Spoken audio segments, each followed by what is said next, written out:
I have here 10 cards. 10 cards from a deck of cards. What I'm going to do is I'm going to take 5 of the cards and give them to you.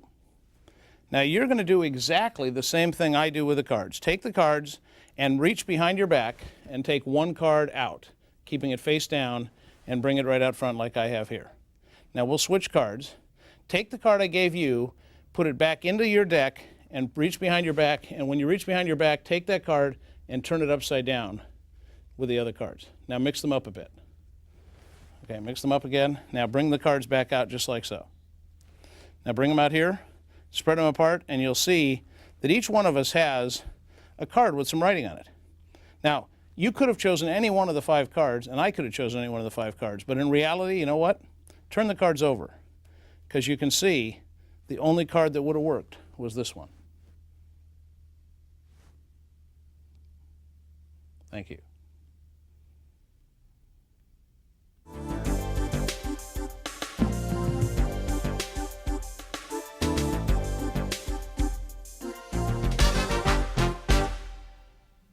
All right, let's take some cards out of a deck here. And what I'm going to try and do is predict ahead of time what somebody else is going to tell me to do. Now I've got the cards here from the deck.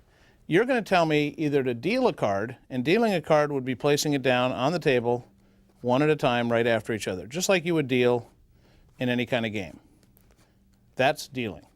Now if the person tells me to switch, if they were to say switch, what I would then do is I would switch the order of the cards, and then I'd put them down. So I switch the order. Whenever the person says switch, I reverse the order of the cards and set them down. Just simply switching like so. So there's 2 choices, switching or dealing. If the person says deal, I deal the cards down right like so. If they say switch, I switch the order and put them down. Just like so. Switch, deal, deal, switch. Now, as you can see, I've gone through these now several times. We'll go through them one last time. Somebody tells me deal, deal, and of course in this situation you'd have somebody else telling you to deal the cards or switch, their choice. Deal, switch, deal, switch, deal, deal, switch. Each time, clearly, their choice of whatever you do, they tell you whether you switch or deal. But what's interesting is when we take a look at the cards, you can see that in fact they are all in order. No matter what they do, your magic overcomes, and they have the cards back in order. Let's try it one more time. They tell me deal, deal, deal, switch, deal, deal, switch, switch, and switch. We'll go back through and see if we succeed again. Switch, switch, switch, switch, deal, deal, switch, and deal. Now let's take the cards, put them on the table here, and let's take a look and see if they've all stayed the same, just like we started.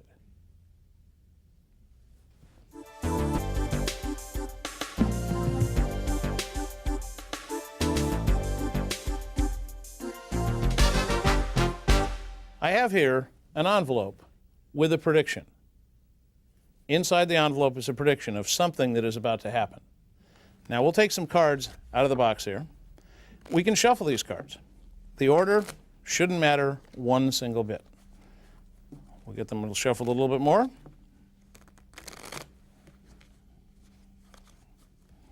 Now once the cards are shuffled, we need to have them cut. So would you please cut the deck about in half? Very good. Now, what I'd like you to do is realize we took the deck, we shuffled them. Then I had somebody at random cut the deck approximately in half. Let's take a look and see what card that they cut to. So we turn this up here, and sure enough, the card they cut to is the King of Clubs. Let's see if my prediction was accurate. Now, I should ask you, would you be pretty impressed if that card was in this envelope? So would I. You see, I try and make things a little simpler. If we take a look, you can see that his card is, in fact, right here on the envelope. In fact, the King of Clubs should be right about there. Now, some of you may not think that's very good magic, but why should you work any harder than you have to? Maybe a better trick would be if it really were the King of Clubs.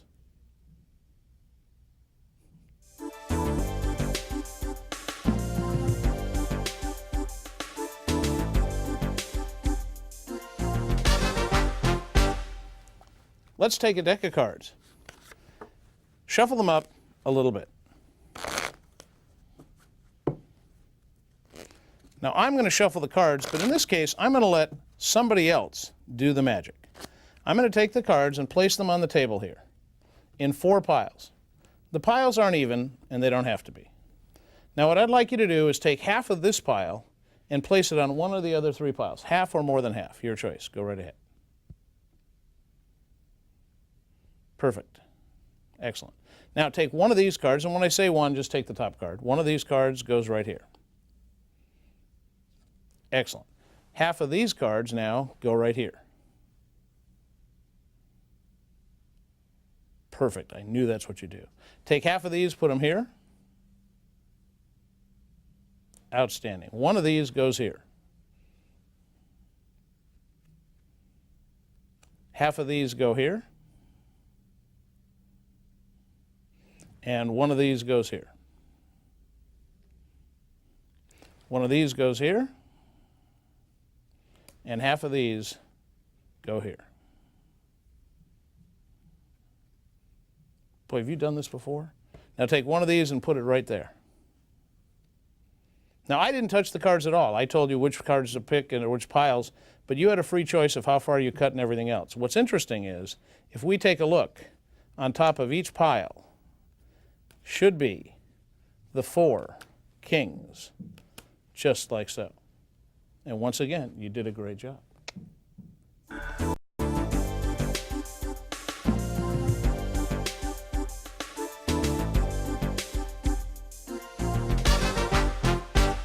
Most people ask me all the time, can you make more money up here?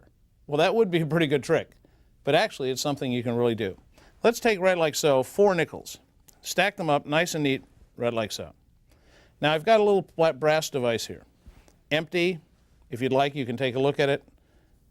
Simply goes right over the top of the 4 nickels.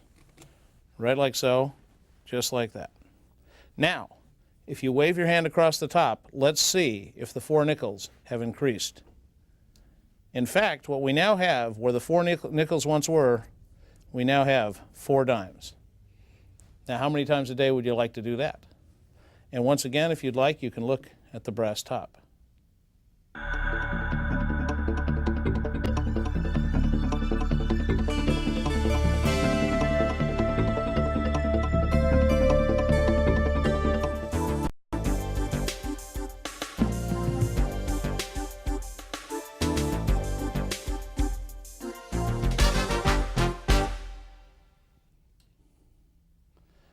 We're going to do a little something with a balloon.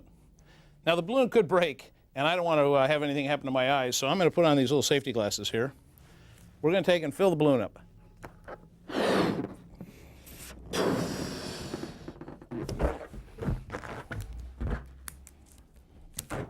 Just like so. Now some people would tell you that needles and balloons don't get along very well together. They would assume that if this comes in any contact with this, it's going to make a rather loud noise. But watch.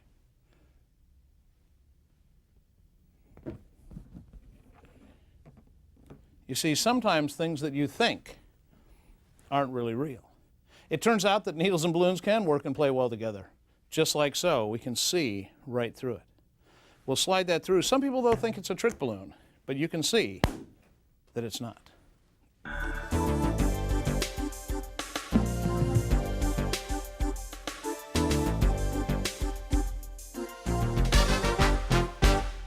What I have here is a book, a little notepad, a pen, and a couple of dice. What I'd like you to do is, I'd like you to roll the dice. And so you let somebody take the dice, and they can roll them. Anybody from the audience can just go ahead and roll the dice. So they roll the dice, and when they roll the dice, they now have, we have here a 5 and a 2. If you take a look, you can see we have a 5 and a 2. Now, that gives us some choices as to what page in the book they're going to choose. It can either be 25, the 2 in the front of the 5, which would be 25, or the 5 in front of the 2, which would be 52, or it could be the 2 added together, which of course would be 7. So what I'm going to do is, before they're going to tell me, let's say they say the number 52, I will write down on this piece of paper now a word, fold it in half, to prove that I've got this done ahead of time. That paper now has the word that's in the top corner of page 52. Let's take a look.